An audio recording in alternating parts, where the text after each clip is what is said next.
Paleo Runner Podcast is devoted to finding better ways to live, run, train, and eat. I'm your host, Aaron Olson. You can find more information by going to paleorunner.org. If you enjoy the show, please go to iTunes and leave a review. Search for Paleo Runner in iTunes and click ratings and reviews. You can also follow me on facebook.com/runpaleo or on Twitter @runpaleo. I wanted to take a minute to let you know about a product I've been using called 3Fuel. 3Fuel is a sports drink that gives you fat, protein, and carbohydrates to use as a fuel source. Unlike sugary sports drinks, 3Fuel gets absorbed slowly into your bloodstream to give you sustained energy throughout your workout. If you'd like to give it a try, you can get 10% off by using the coupon code 3FOLSON. Go to paleorunner.org and click 3Fuel at the top of the page. If you're listening through the podcast app on iPhone, click the link displayed on the app right now. My guest today is Mikki Reilly, author of Your Primal Body, the Paleo Way of Living Lean, Fit, and Healthy at Any Age. Mikki, it's great to have you on the show. Thank you for having me. So, Mikki, tell me a little bit about your background. How did you get interested in fitness and then eventually the paleo movement? Well, I've been a personal trainer for 20 years, and over the years I've tried all kinds of diets in my personal exploration of health and fitness. I mean, many like macrobiotics. I was a vegetarian. I did low fat. Oh, really? Yeah, I did The Zone by Barry Sears, Low Carb by Atkins. But while I was working on my degree at UCSB here in California, I discovered the research of Lauren Cordain and the paleo diet and, with his low carb approach, but with the emphasis on, more healthy fats, omega-3. And it worked very well for me and my clients. And then after I finished my degree, I discovered Art Devaney. And while Cordain had actually stressed more about diet in his research, and he just briefly touched on exercise and movement, Devaney was more holistic in his approach to health and fitness that included both diet and exercise. So, which really appealed to me. And then before I had even discovered his work, I had already moved from a focus on, bodybuilding type of exercises to, like isolation movements to more functional strength training just based on research and high-intensity interval training. And so Devaney's, theory really gave me a context for what I was doing. And so that was very helpful. And then this experience really gave me the incentive to write my book. I mean, being in, a lot of gyms over the 20 years, I've seen people everywhere, doing lots of cardio on treadmills and isolating their muscles on machines and eating low-fat diets, all in an effort to become healthy and fit. And, I know that this approach is just so out of sync with our DNA, and it's why so many people weren't getting the results that they hoped for, and then they would get frustrated and quit. So the program that I wrote about in my book, it really shifts the paradigm,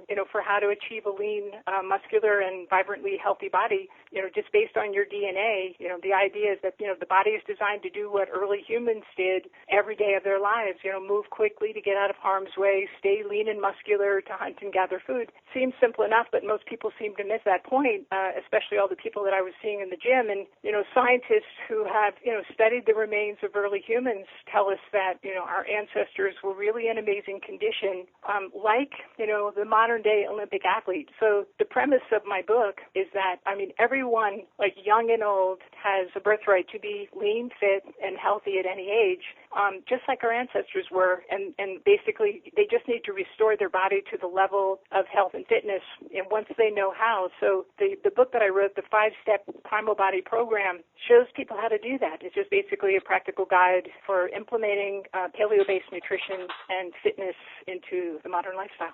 Yeah, that's a great summary of your approach, and I like how throughout your book you actually have clients that you worked with, and you kind of share their stories, and you have people of a lot of different ages in here, and how they regain their health and movement just by following a lot of the simple steps in your program. But you have a pretty interesting story from what you just said, is that you actually tried a lot of different diets, even a vegan diet and a low-fat diet, and then you eventually found paleo and through Art Devaney. What is it that about the paleo movement that you like? What actually made it stick with you? To tell you the truth, I think he wrote the essay back in 1995, but but I don't think I came across it until the late 90s. But it was an essay called Evolutionary Fitness, and it really put, health and fitness in the context of evolution. And I don't know if you've ever read it, but it really was quite an eloquent essay, and it really inspired me. And like I said, it made me realize that the approach that I had discovered through research was exactly the same approach that he was talking to, but he gave a context for what I was doing, and that's really how I got into the paleo movement. Okay. Yeah, I haven't read that essay, but it sounds interesting. Is that by Art Devaney? It is, yeah. Okay. Maybe I'll put a link to that. But what you mentioned, this holistic approach. What actually does that mean? Just incorporating exercise and diet? Isn't that what we do already to lose weight? Well, a lot of people in the paleo movement are mostly focused on the paleo diet, as a way to lose weight and regain health. And that makes a lot of sense. Actually changing your dietary habits is a lot easier than starting an exercise program. And, eating a low-carb diet can keep you sensitive to insulin and help you avoid storing fat.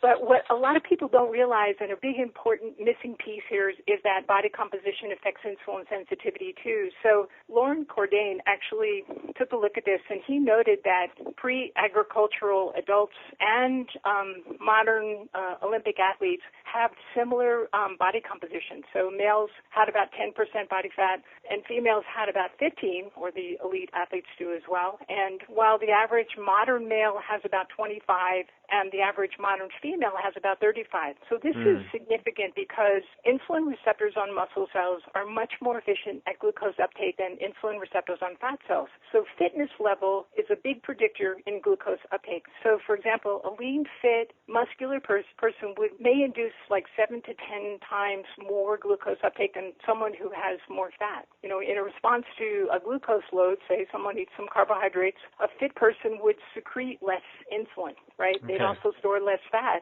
And because there was less circulating insulin, they would be less likely to develop insulin resistance. You often hear the argument, even from like some of the low-carb gurus out there, that exercise doesn't play that big a part in weight loss. But, you really have to ask what type of exercise, because if you perform strength training and you gradually improve your body composition, your percentage of lean body mass to fat, you would definitely impact your weight as a result of having more muscle in your body because of the increased insulin sensitivity. It's why exercise is so important in the obesity epidemic. Okay.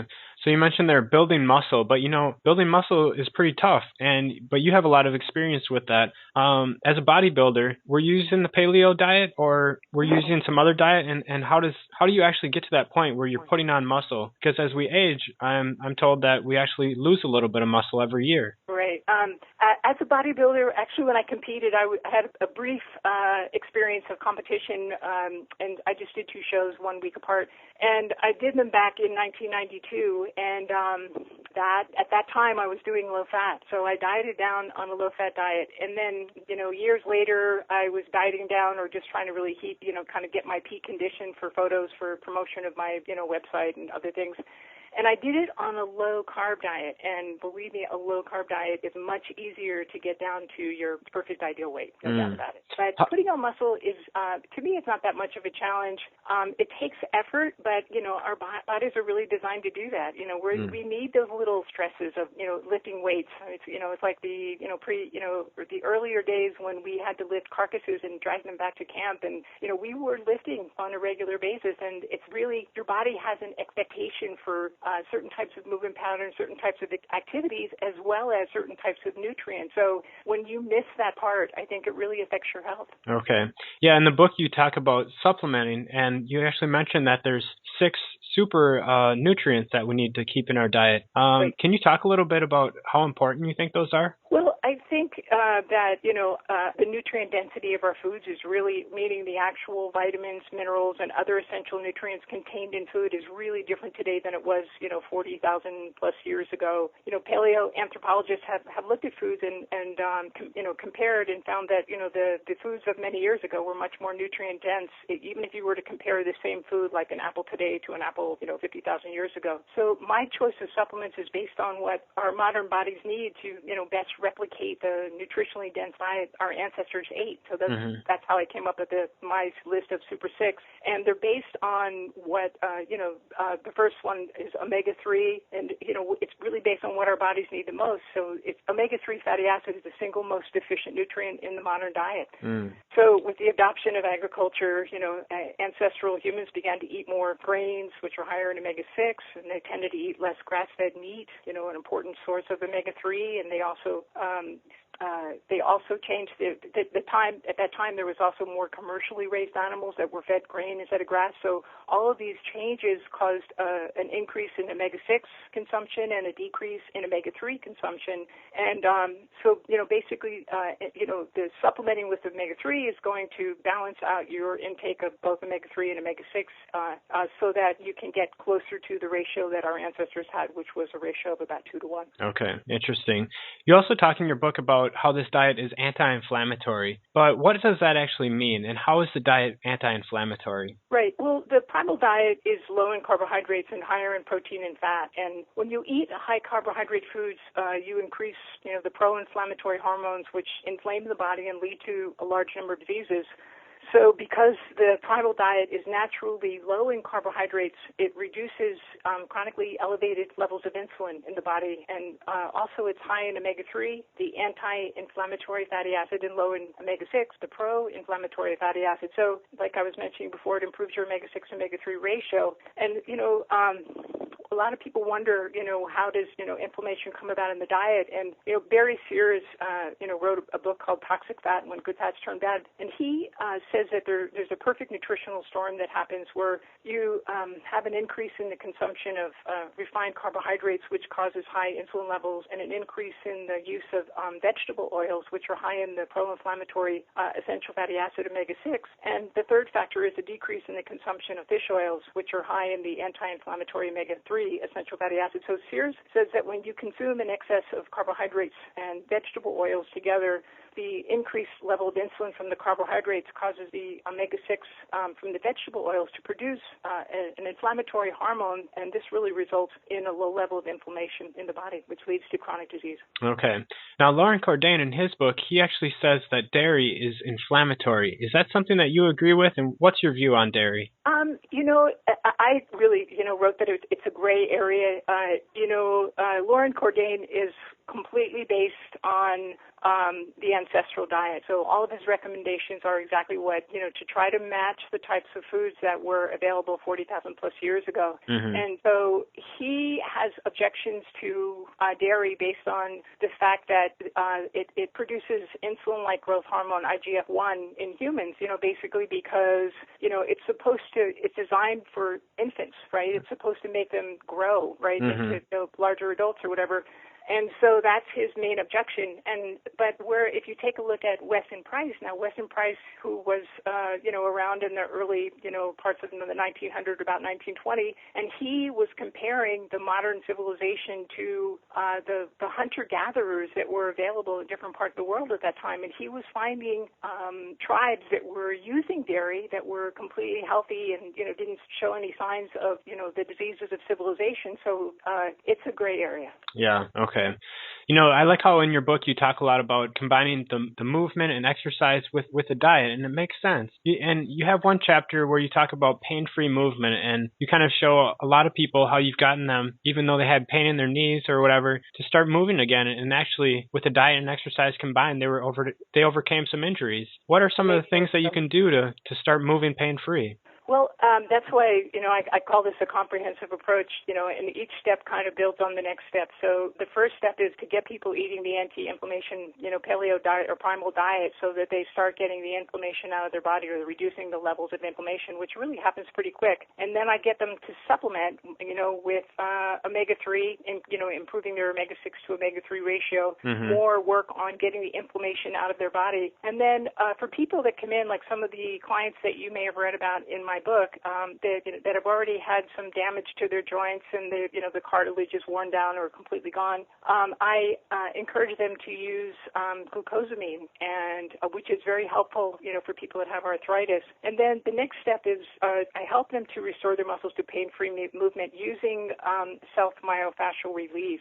So it's basically, using a foam roller on your muscles to reduce, scar tissue and adhesions. It does things like decreases the tightness, of overly tight muscles, improves your mobility and overall range of motion. So the way it works is you put a little pressure on a tight area, like you roll on your quad muscle, and you find that the tiny, tender areas, and when you press, there's sensors that really stimulate the muscles to relax, and it really helps to remove adhesions and release, problems and increase blood flow to the area and basically improve the quality of the tissue. And then once people are starting to release the restrictions and move them out of their body and they've got the inflammation out, I show them how to move well. And my whole program is based on the 7 primal movements, and most people, even people that have been exercising or, people that you would expect may know how to, even athletes don't always know how to squat properly or lunge properly or, hinge and bend from their hips, push, with everything stabilized. And so learning how to move well and bringing energy to parts of the body that haven't been moving well really helps people to, get healthy and pain-free. Okay. So how much time does someone need to spend in the gym on a weekly basis in order to kind of kickstart their metabolism and get this process going? That's a really good question. But it really depends on, what someone's been doing. So if someone comes into my gym and they have not done anything for the last 20 years, they're going to need to do some work. It's going to take a while, right? If someone comes in and they're pretty healthy, I had a couple just come in recently who were very healthy, but not that strong. And we're in our 2nd month right now, and they're moving amazing, and their bodies are changing very quickly. And they have a lot of physical awareness because they're body workers, so it matters. If someone doesn't have a lot of physical awareness, they haven't been an athlete, they haven't used their bodies, they've never really developed, all that coordination and motor control and stabilizers and all that, it takes a while, but it just depends on the person. Okay. What's your opinion on the high intensity type of exercise versus the cardio? A lot of people, I think Artavania is a little bit against cardio. What's your opinion? You're talking about when you say cardio, you're talking about aerobic type of exercise, right? Yeah. Okay, so, the research shows that, for millions of years, our ancestors, performed movements of varying intensity. So, both high intensity interval training and the lower intensity more traditional type of exercise are, very useful. Although the movement patterns of early humans that were, predominant were high intensity, involving bursts of explosive movement rather than, the lower intensity movement over long distance. These, patterns evolved over, long periods of time, and they take advantage of specific types of muscle fibers and metabolic pathways that are very efficient at producing energy for survival. Mm-hmm. So, a lot of people are busy, and, time is a big factor for them, and so one of the really big benefits to doing high-intensity interval training is that you don't have to spend a lot of time doing that. So like one of the researchers, this Australian researcher, compared HIIT to lower-intensity activities, and he put 45 overweight women through a 15-week study where one group did intervals for 20 minutes and the other group did continuous or low-intensity exercise for 40 minutes. So both groups exercised 3 times a week, and they had their dietary intake closely monitored. And the results were that the interval group lost 3 times as much fat doing half as much exercise, or at least spending half as much time doing it. And the reason that the HIIT was so much more effective is because of a phenomenon known as EPOC, or excess post-exercise oxygen consumption. Basically, after you perform high-intensity interval training, your body continues to need more oxygen, leaving your metabolism elevated for hours. And this was originally, everybody called the oxygen debt, but basically high-intensity interval training disturbs your body's, homeostasis and throws it kind of off balance. And the result is a larger energy expenditure after exercise just to restore your body back to normal homeostasis. Mm-hmm. And it's this energy expenditure that really causes people to lose fat.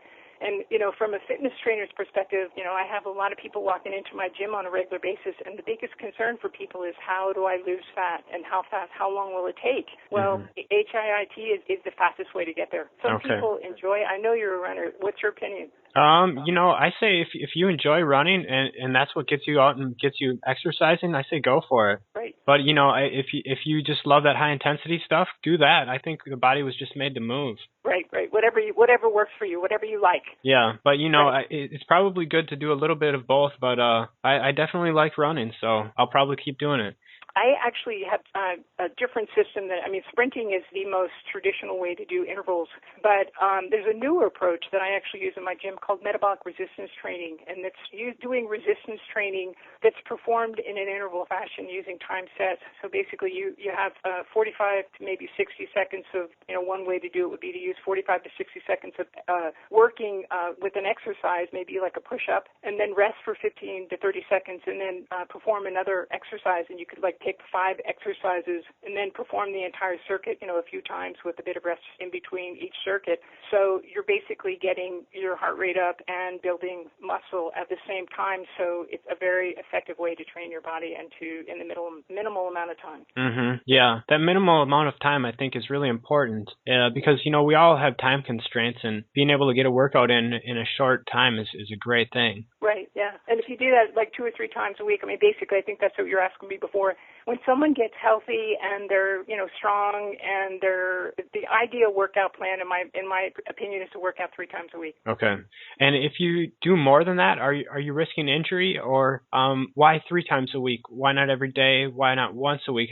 How do we know what is optimal? Is it something that you can just kind of go by feel, or what? Actually, there's a great way to test it called heart rate variability, but I haven't actually used that method with my clients, but it really will test your whether you're overtrained or not, just by your nervous system. But the way that, there are so many variables, and whenever I talk about anything, when I wrote my book, there's people that weigh 220 pounds, there are people that weigh 110 pounds that are reading that book, but I'm basically saying, eat 50 grams of carbs to put to get into low carb. But it really depends on the individual. So some people that have a lot of stress, that are really maxed out on a lot of levels of their life, maybe they can't handle that much exercise, or maybe they tolerate exercise well, and 3 times a week is perfect to just release that stress for them. It really depends on the individual. Some people just don't recover very quickly from exercise. It takes them a long time, and so maybe they're better, just training twice a week. But basically, when you're talking averages, the average person does pretty well with 3 times a week. Okay. Another great thing about your book is you include a lot of great recipes. Can you tell me a little bit about what you ate today and one of your favorite recipes? Okay. Well, for breakfast, I had, and all the food that I had today, except for the coconut oil, was picked up from the farmer's market a couple of days ago here in Santa Barbara. But I had lamb chopped for breakfast with steamed broccoli and coconut oil on the broccoli, and the lamb was cooked in coconut oil. And then for lunch, I had pork chop, also from the farmer's market, and I had some steamed green beans with zucchini and some fresh walnuts and some avocado. That sounds good. Yeah, thanks. How about some recipes? You have some great ones in the book. What's one of your favorites? I like the burger, the lamb burger that I make with the seasoning in it. It's very simple, and I make it with kale chips. Kale chips you can make in about 10 minutes, pop them in the oven, and it's pretty delicious. So it's it's like burger and fries, paleo style. It's very quick. Okay. Are there any additional benefits to going with lamb over beef? No, actually. I eat beef as well. I just happen to have lamb and pork today. I vary my choices of meat a great deal. I like lamb, pork, beef. I eat a lot of salmon, fresh seafood around here, and I'm a big fan of, free-range chicken and all of that too. Just keeps it interesting. Add a few spices and change the vegetables on a regular basis. And I do a lot of fat, actually, coconut oil and coconut milk and all that.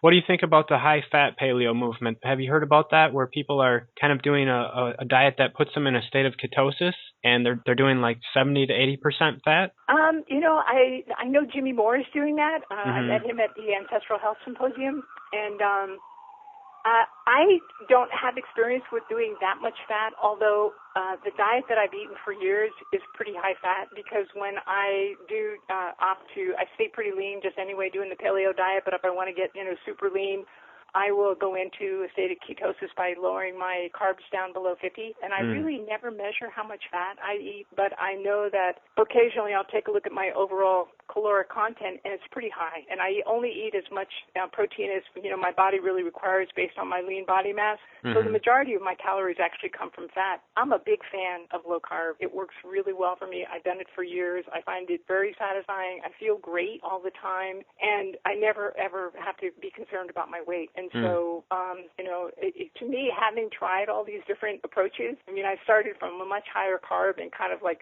graduated down to a much lower carb type of diet. I used to, feel like I wanted to take a nap in the middle of the morning. I had all kinds of blood sugar issues from eating more carbohydrates, which I don't have. And, I think also when you go into ketosis, the ketones are actually, they make your mind work really well. You think very clearly, you perform well, athletically. So there are a lot of advantages to that type of a diet. Yeah. And you mentioned that it sounds like you eat a lot of coconut oil, and I think one of the benefits of that is your body actually takes those medium chain triglycerides and turns them directly into ketones. It does. Yes, it's an amazing source of fuel. I buy coconut milk by the cases, and I use a lot of coconut oil. So one day I was totaled up my calories, and they were about 2,800, and a lot of it was the fat, all the fat that I'm getting from the coconut. Okay.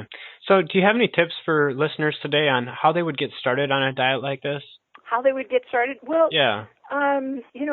It's really different for different people. I've been helping people with health and fitness for 20 years, and I've had a lot of experience with the different personality types and trying to change their bodies. So some people work really well with just cold turkey, start eating vegetables, start, changing, get rid of all the grains and beans and vegetable oils and dairy and, just go for it. And then other people, that's just too much for them. They have to take it in smaller bites. So, they might start, get rid of all the vegetable oil. Go through their cabinets and look, for everything that has some soy oil or canola oil and, start there. And then next, try getting rid of all of the cereal grains, all of the, however their pastas, their rices, and pull those out. So they might do it step by step. But really and truly what I encourage people to do is just to go jump into it full on, and because that's really how you see how your body responds to it.